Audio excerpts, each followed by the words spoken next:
Olá, bom dia amigos e amigas aqui do canal Dica de hoje, última segunda-feira de cada mês. Como vocês já sabem, a gente faz o vídeo da carteira do YouTube, uma carteira que eu sempre explico para vocês que não é recomendação, é uma carteira que desde 2018 não mudam os ativos que estão nessa carteira. Tá? Por que que a gente faz isso? Porque a gente quer mostrar para vocês que mais importante do que escolher aquele ativo certo o que funciona é você ter disciplina na Bolsa de Valores de ir aportando todos os meses, pegar os rendimentos e ir reinvestindo. E você vai ver como o resultado é absurdo, como o resultado é maravilhoso. Uma carteira que começou com R$ 100.000 lá em 2016, em novembro de 2016, ela ainda não tem nem 5 anos, vocês vão ver que ela já está com mais do que R$ 400.000. Uns 200 mil de aportes, uns 200 mil de rendimento, tá? Seja ele via dividendos que foram recebidos, seja ele via valorização dos ativos. Outra coisa importante também é que a gente faz uma alocação eficiente de recursos.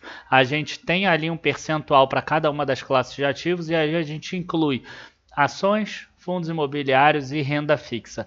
E se você conseguir seguir essa estratégia, você vai fazer uma compra por mês, nada mais do que isso, e você vai conseguir gerenciar de uma forma que não vai te tomar tempo praticamente nenhum e você vai poder focar no teu trabalho, que é o que importa. Então, curtam o vídeo de hoje, se inscrevam, logo depois da vinheta a gente já começa.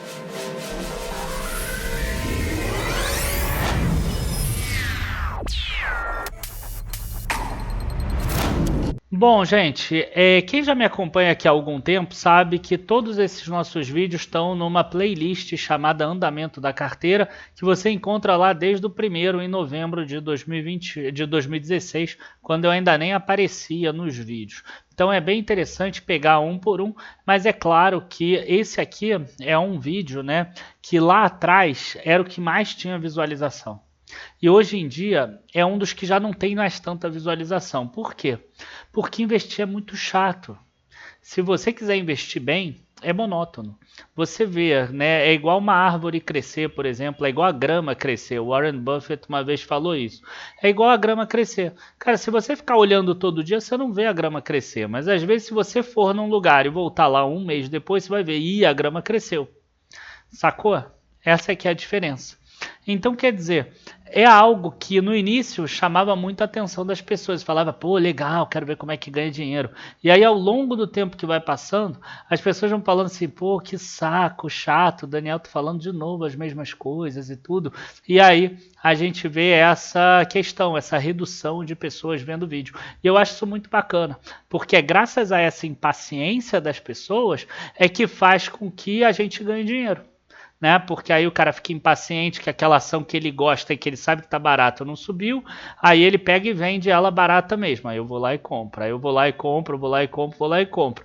Aí chega uma hora, ela dispara, o cara fala assim, droga, não devia ter vendido. Aí ele compra mais caro e abre espaço para eu vender, por exemplo.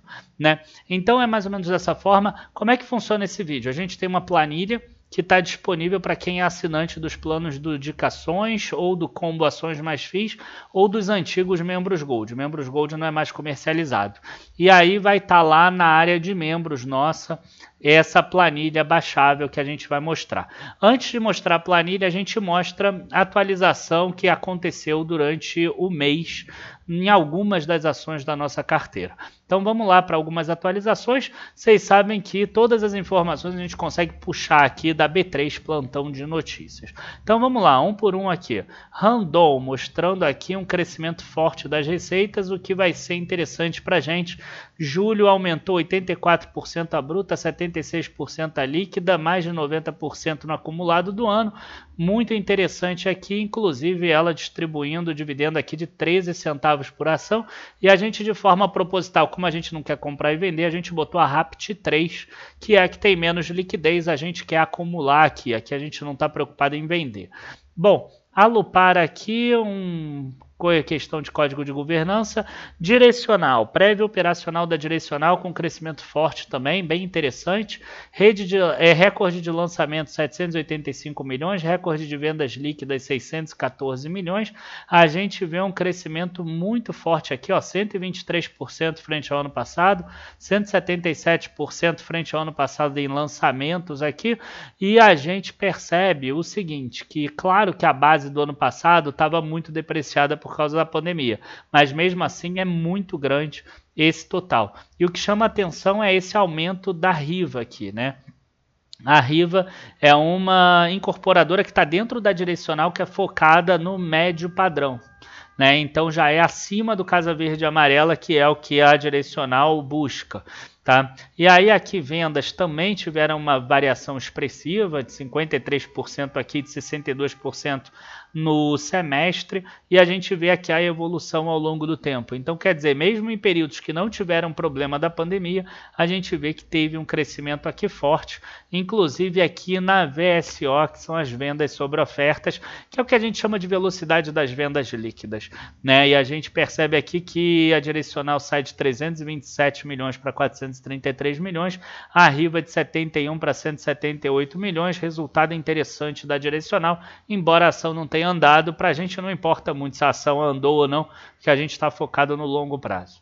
E finalmente aqui produção e vendas da Vale, né? A Vale que me chamou a atenção porque eu achava que ela ia produzir bastante, igual ela produziu, 75,7 milhões de toneladas, num trimestre que não é tão favorável assim, é um trimestre que tem alguma sazonalidade, os melhores são o terceiro e quarto trimestre, que são mais secos, e aí sem chuva ela consegue extrair muito mais minério, e ela chega numa capacidade de produção de 330 milhões de toneladas. Então ela deve produzir aí mais de 80, 85 milhões no terceiro e no quarto trimestre, tá? Mas o que me chamou a atenção foi esse volume de vendas aqui de finos e pelotas de minério de ferro, que totalizou 74,9, esperava um número menor e com um aumento de estoque. Isso não aconteceu.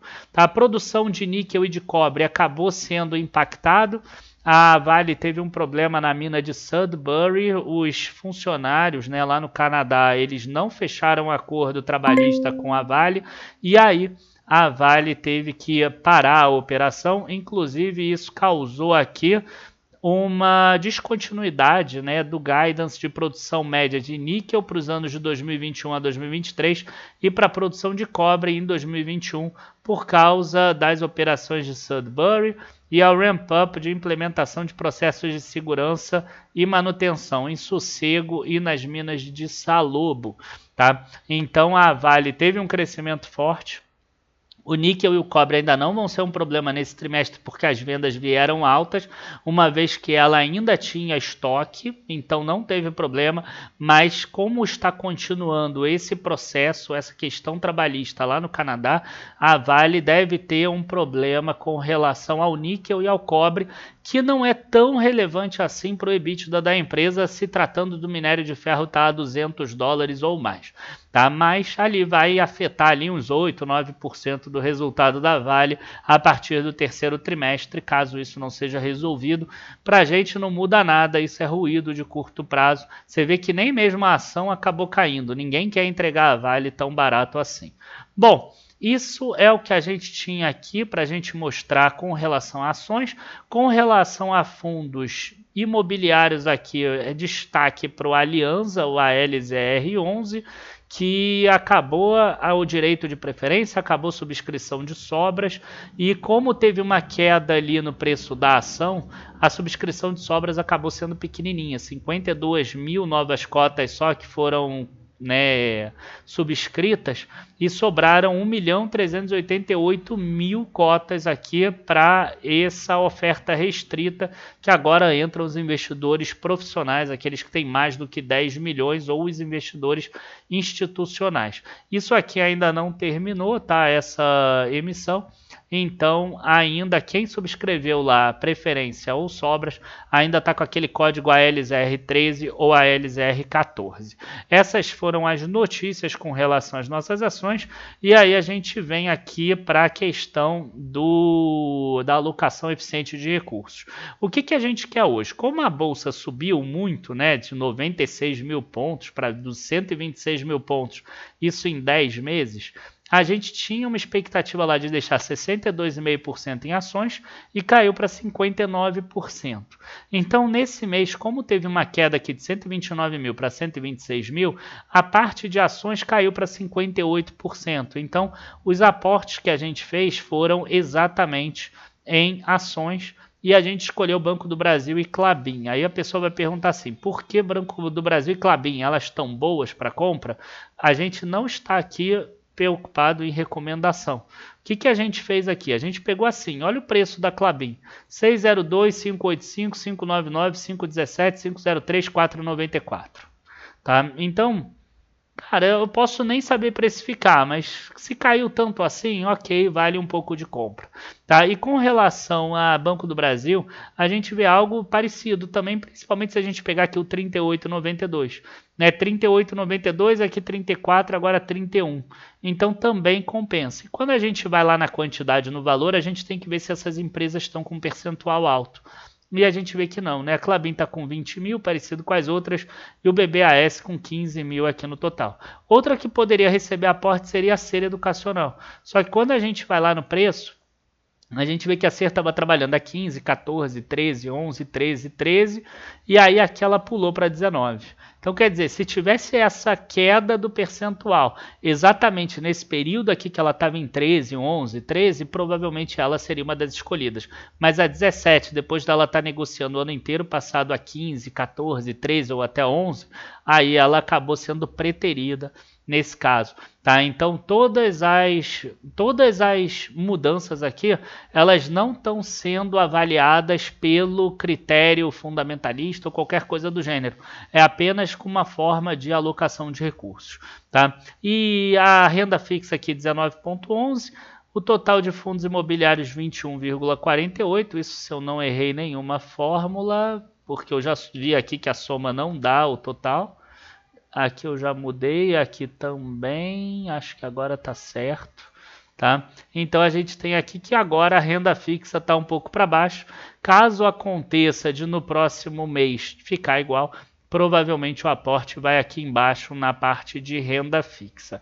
Bom, quantidade aqui foi o que mudou, foi Banco do Brasil de 400 para 500, Klabin de 3.900 para 4.100, e aí a gente passa para a parte que eu mais gosto, que é a parte dos dividendos que foram provisionados. Né? O único dividendo que foi anunciado nesse mês ainda foi o da Randon, esse que a gente mostrou agora, que vai gerar R$ 169. No entanto, a gente teve alguns pagamentos ao longo desse último mês, e aí o destaque para Vale, R$ 1.306 para o Banco do Brasil e para a Itaúsa aqui com R$ 74, além dos fundos imobiliários que pagam todos os meses. GGRC acabou surpreendendo, entre aspas, né, porque tinha uma sobra de caixa lá da Suzano, que é um aluguel anual, e acabou pagando 0,88. Não imagino que vai prosseguir esse 0,88. Outro detalhe é o seguinte, o ALZR aqui, ele pagou 0,62, abaixo do 0,67, só que eu botei aqui 149 cotas. Se vocês olharem aqui, a gente já tem 181, só que 32 delas foram devido à subscrição de cotas, então elas ainda não foram convertidas e não teve rendimento para elas, pelo menos eu não encontrei aqui de forma rápida. Tá? De qualquer forma, seriam valores muito pequenos que não iam alterar muito aqui o nosso resultado final. E aí a gente vem aqui para esse gráfico que mostra essa tabela, ó, o que teve de pagamento de ações, os fundos imobiliários, ó, você vê que todo mês eles pagam aqui, e ainda teve aqui um pagamento de renda fixa no pré-fixado 2029 com juros. Tá? O total deu R$ 2.157, sendo 647 em FIs, 1.438 em renda fixa, em ações, né? E aqui a gente percebe uma coisa que foi inédita para a gente até hoje. 3 meses seguidos com rendimento de ações maior do que R$ 1.000, isso aqui excluindo fundos imobiliários. Tá? Então, essa diferença aqui é muito legal para a gente, né? A gente vê que provavelmente até o final do ano ou no ano que vem a gente já vai ter aí rendimentos superiores a R$1.000 todos os meses, tá? Ou praticamente todos os meses, ou mesmo que seja 8 ou 9 ou 10 meses dos 12 do ano. Em fundos imobiliários, a gente vê aqui um crescimento forte, igualzinho que a gente tem lá na nossa carteira de fundos imobiliários da área de membros. Isso aqui é o que a gente espera de uma boa carteira de fundos imobiliários com reinvestimento. Cada vez você vai ter mais rendimento. E você pode falar assim, pô, R$600 não vai mudar a minha vida. Mas em 2018, por exemplo, eram 100. Né, que de 2016 a 2018 era só uma carteira de ações. Então, quer dizer, era 100. E a gente começa a ver aqui que talvez em 2024 vai ser 2.000. Talvez em 2027, com aportes e tudo, vai ser 3.500, vai ser 4.000, por exemplo. E aí a gente começa a ver que ter uma renda dessa todo mês é bacana, né? Mas demora. Isso aqui é um resultado de muito tempo. A pessoa olha esse gráfico e acha bacana, ela investe, vê que é devagar e não gosta. E aí é que a gente ganha dinheiro. Quem é paciente ganha dinheiro dessa forma, tá? E aqui o total de rendimentos, aí incluindo ações e fundos imobiliários. O que a gente tem aqui de interessante é a gente ver que já tem 1, 2, 3, 4 meses nesse ano dos 7 que ultrapassaram os R$1.000, na verdade ultrapassou R$1.500 desses 4, né? Nenhum deles ficou entre 1.000 e 1.500. E a nossa meta é que esse ano consiga de 6 a 7 meses acima desses R$1.000. Agosto vai ser um mês difícil, porque agosto, o único que está provisionado até agora é o da Randon, 169, que vai pagar dia 19 de agosto. Né? Ainda vai ter 4 aqui de rendimento de FIIs, que deve dar aí uns R$640. Vai sair esse extra do GGRC, mas vai entrar os 30 e poucos da subscrição, porque aí o ALZR 13 vai acabar pagando. Então eu imagino que deve ficar nisso. Essa soma dos dois dá 800 e pouco. Vai ter que entrar algum novo, senão não vai chegar nos R$1.000 em agosto. Tá? E a gente passa aí para o valor, né, no final, como sempre. A gente percebe aqui que são 251 mil em ações. Esse valor é maior do que qualquer outro aqui no passado, menos o desse 257 mil. 91 mil em FIIs é o maior também de todos, 81.800 aqui em renda fixa. E a gente vê aqui um total de 424 mil. A carteira caiu 0,85. Tá? A rentabilidade da carteira, excluindo aportes, caiu 1,33. E o Ibovespa não, o Ibovespa caiu mais, eu não mudei aqui. Deixa eu mudar aqui, quanto que ele está? 126, 122, 35. Então pronto, caiu 2,85. Você vê que até hoje eu aportei 222 mil, rendimentos 202 mil. Vocês vão ver que em breve os rendimentos vão passar à frente dos aportes. Né? Quando começou, em dezembro de 2017, quando a gente migrou para essa planilha, o aporte era 134 mil, os rendimentos eram 29 mil. Tá? Se a gente pegar aqui rendimentos pagos, por exemplo, ou aqui, né, dividendos provisionados, o total de dividendos já são 47 mil reais. Quer dizer, daquele valor de 202 mil, 47 mil foram rendimentos. Tá? E o restante foi valorização de ativos. Para você ver como é, assim, simples você conseguir fazer dinheiro com bolsa de valores no longo prazo. Agora, as pessoas não têm a paciência de esperar o longo prazo. Esse que é o grande ponto. Uma última coisa que a gente falou, que eu esqueci de falar sobre renda fixa, é o seguinte. Alguns indícios para mim que ainda tem muita renda fixa barata. Tá? Primeira coisa, o pré-2031 aqui caiu de 1.095 para 1.057 porque pagou o cupom de juros que a gente mostrou. Segunda coisa, quando a gente pega o IPCA 2045, ele subiu de 1.308 para 1.389. Ele teve uma boa valorização. Mesmo assim, ele ainda está inferior ao que ele era em outubro de 2019, por exemplo. né, com 1.474 ou inferior a fevereiro de 2020, 1.482. Então a gente consegue perceber isso também. O pré-2023 está com R$ 902 aqui. Se a gente olhar, ó, em julho de 2020 estava mais caro do que isso, tá? E aqui atrás não, esse não, porque esse é mais curto, tá? Mas a gente percebe que tem alguns aqui, ó, que estão em preços bem interessantes. Ó, esse aqui, por exemplo, com juros, estava valendo 4.800 antes da pandemia, hoje está 4.619. E renda fixa, a gente sabe que no vencimento vai pagar o cupom de juros que você contratou na abertura. Pode cair mais, pode ter problema de eleição e etc. Sim, pode. Agora, a gente precisa entender que está melhor do que estava naquela época. Bom, gente, esse foi o vídeo de hoje, espero que vocês tenham gostado. Eu sei que não é um vídeo que traz muita gente para o canal, mas se um ou dois conseguirem pensar a ideia, vai ser muito bacana, tá? Lembrando que os nossos produtos estão aqui embaixo na descrição, você pode acompanhar, e as carteiras que mais se assemelham com essa aqui seriam aquelas do combo Ações mais FIIs, porque aí você vai ter uma carteira de ações, que pode ser a dica prévia, ou a dica beginner, ou a dica ações, e mais a carteira de fundos imobiliários, que é baseado nessa estratégia aqui. Você monta um pouquinho de cada uma e você tem exatamente isso. Abraços a todos, bons investimentos. Assim, não se esqueça que hoje é o último dia para você assinar a carteira Checkmate, que é a nossa carteira com opções. Depois disso, ela vai fechar para novas assinaturas, e aí não vai ser mais possível acompanhar essa estratégia de jeito nenhum. A gente vai fechar realmente. Abraço a todos, bons investimentos e até a próxima. Tchau, tchau, pessoal.